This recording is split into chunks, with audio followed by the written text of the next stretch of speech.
Kita nggak usah jauh-jauh ngomongin negara lain. Lihat aja sekeliling kita. Teman, tetangga, bahkan mungkin keluarga sendiri. Banyak banget yang hidupnya nggak bisa lepas dari hutang. Kredit motor, kartu kredit, pinjol, bahkan cicilan galon air aja kadang dicicil. Tapi pertanyaannya, kenapa sih orang Indonesia tuh banyak banget yang berhutang? Emangnya hidup segitu susahnya?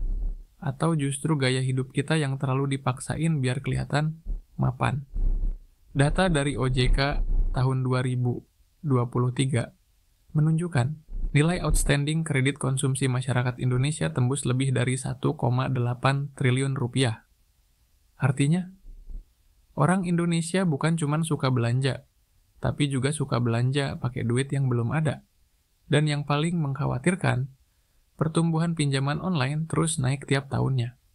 Bahkan menurut data BI, lebih dari 70% pinjaman online itu digunakan buat kebutuhan konsumtif, bukan buat usaha atau hal produktif.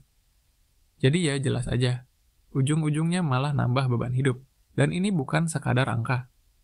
Kita bisa lihat contohnya di laporan Bank Dunia tahun 2022. Mereka nyebut kalau sekitar 77% masyarakat Indonesia nggak punya dana darurat.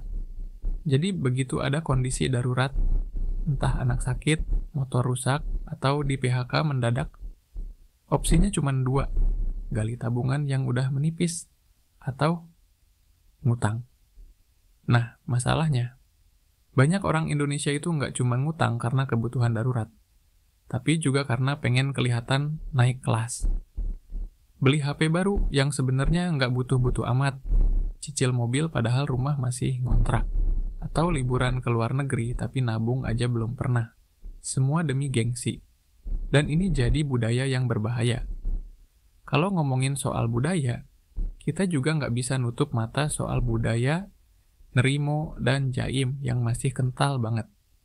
Banyak orang malu kelihatan susah, malu bilang nggak mampu, malu hidup sederhana. Akhirnya semua ditutupin pakai kredit. Gaji pas-pasan tapi maksa hidup mewah. Dan parahnya, banyak juga yang diajarin dari kecil kalau ngutang itu wajar.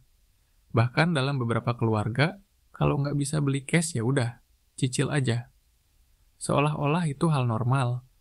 Padahal, mindset kayak gini yang bikin hidup jadi susah terus. Ketika kebutuhan pokok aja masih dibayarin cicilan, gimana mau nabung? Gimana mau investasi? Gimana mau merdeka finansial? Salah satu contoh nyata bisa kita lihat dari survei Komnas Pengendalian Tembakau tahun 2020. 1. Di sana disebutkan bahwa banyak keluarga miskin yang rela nyicil barang-barang nggak esensial, termasuk rokok. Bahkan, ada keluarga yang pengeluarannya buat rokok lebih besar daripada buat susu anak. Coba pikirin baik-baik, ini bukan soal rokoknya, tapi soal prioritas hidup yang kebalik total.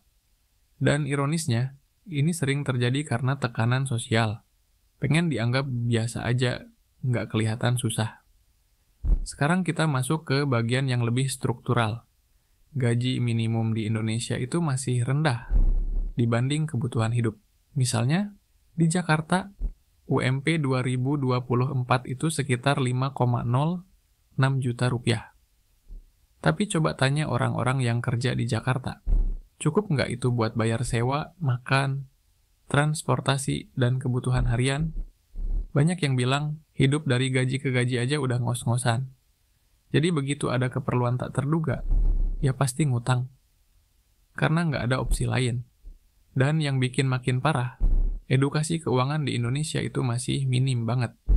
Banyak orang yang nggak ngerti cara ngatur duit, nggak tahu pentingnya dana darurat, nggak pernah belajar soal bunga pinjaman. Mereka asal setuju aja waktu ditawarin kartu kredit di mall, atau gampang tergoda promo pay later di e-commerce. Padahal, sekali nyemplung di hutang konsumtif, keluar tuh susah banget. Coba lihat kasus-kasus yang sering viral di media. Banyak banget yang akhirnya stres bahkan nekat bunuh diri karena lilitan pinjol. Salah satu yang sempat ramai adalah kasus ibu rumah tangga di Wonogiri yang bunuh diri tahun 1023 karena dikejar 23 pinjol sekaligus. Utangnya ratusan juta, padahal awalnya cuma pinjam 1-2 juta. Ini bukti nyata gimana hutang bisa jadi bom waktu kalau nggak dikontrol. Terus gimana dengan UMKM? Bukannya mereka butuh modal dan ngutang itu wajar? Betul, tapi masalahnya, data dari Bank Indonesia menunjukkan lebih dari 40% pelaku UMKM masih mengandalkan pinjaman dari sumber informal, termasuk pinjol ilegal. Dan banyak dari mereka juga nggak punya literasi keuangan yang cukup. Jadi waktu mereka kena musibah, kayak pandemi kemarin, mereka ambruk karena nggak bisa bayar cicilan. Bukan cuma usahanya yang hancur, tapi hidupnya juga ikut hancur. Faktor lain yang bikin hutang makin banyak adalah kemudahan akses. Sekarang pinjol bisa cair dalam hitungan menit. Tanpa slip gaji, tanpa agunan, cuman modal KTP doang. Dan promonya tuh gila-gilaan, bunga rendah, cicilan ringan, cair cepat.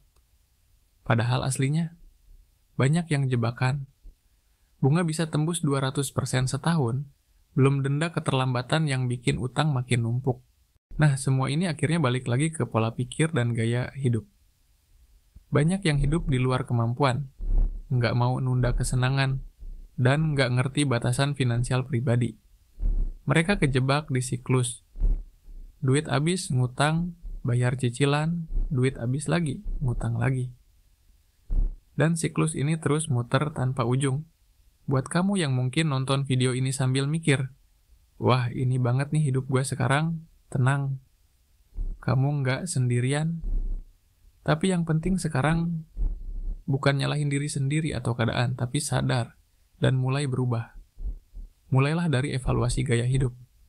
Tanyain diri sendiri, mana kebutuhan dan mana keinginan.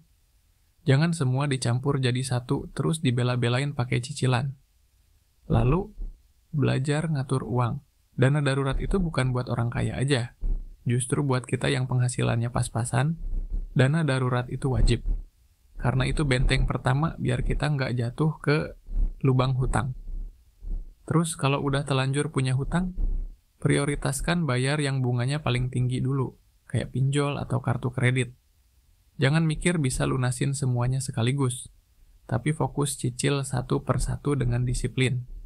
Dan hindari nambah utang baru sebelum yang lama beres. Ingat, hutang itu bukan dosa, tapi cara kita ngelola hutang itu yang bisa jadi masalah besar. Banyak orang berhasil bangkit dari lilitan hutang, bukan karena mereka tiba-tiba dapat rezeki nomplok, tapi karena mereka berani berubah. Berani hidup sesuai kemampuan, berani jujur sama diri sendiri, dan berani bilang enggak ke gaya hidup yang enggak perlu. Kesimpulannya, kenapa orang Indonesia banyak hutang? Karena kombinasi dari budaya gengsi, rendahnya literasi keuangan, penghasilan yang enggak seimbang dengan kebutuhan, dan akses pinjaman yang makin mudah.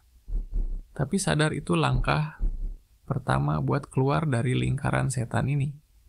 Dan mulai dari perubahan kecil, nunda beli barang yang nggak perlu, nyisihin uang walau sedikit, dan belajar tentang keuangan, itu semua bisa jadi titik balik buat hidup yang lebih sehat secara finansial. Kalau kamu sendiri gimana? Pernah punya pengalaman soal hutang yang bikin hidupmu berubah? Coba ceritain di kolom komentar.